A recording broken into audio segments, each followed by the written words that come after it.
Et les jours se suivent et se ressemblent également en Grande-Bretagne. Le sud-ouest de l'Angleterre est déjà sous les eaux, alors que la population s'apprête à faire face à cette nouvelle tempête hivernale.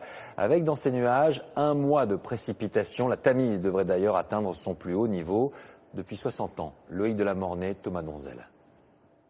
C'est une muraille qu'il faut bâtir alors que l'eau est déjà là. Dans la vallée de la Tamise, habitants et agents de l'État doivent ériger ces digues dans une course contre la montre. Une nouvelle tempête frappe le Royaume-Uni, 2 autres sont attendues dans les jours qui viennent. On peut facilement résister jusqu'à 1,50 m d'eau avec ces digues-là. Peut-être plus, mais au moins 1,50 m. Un peu plus loin, c'est un gigantesque boudin de protection qui serpente dans ce village et le coupe en deux. Objectif, protéger les habitations à gauche sur l'image, mais les maisons à droite, elles, ont dû être sacrifiées. Je peux comprendre la logique de protéger le reste de la ville, mais d'un point de vue plus émotif, c'est une histoire complètement différente, vous savez. Quand toute votre vie, vos souvenirs tiennent dans votre maison, qui, elle, est sous les eaux. L'armée britannique a déployé des milliers de soldats pour combattre à coups de sacs de sable. Parmi eux, 2 anciens frères d'armes, les princes William et Harry. Ayant récemment quitté leur carrière militaire, les héritiers du trône ont voulu s'impliquer sur le terrain.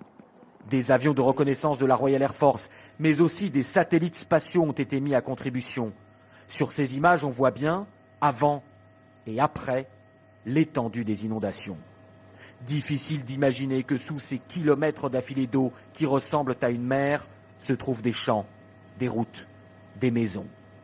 Les autorités ont prévenu, les sols sont tellement gorgés d'eau que certaines inondations pourraient stagner jusqu'au mois de mai prochain. Et en direct de Londres, Loïc Delamornay est avec nous. Loïc, situation d'urgence au Royaume-Uni. Le Premier ministre David Cameron qui se retourne vers l'Union européenne qui a finalement parfois de bons côtés.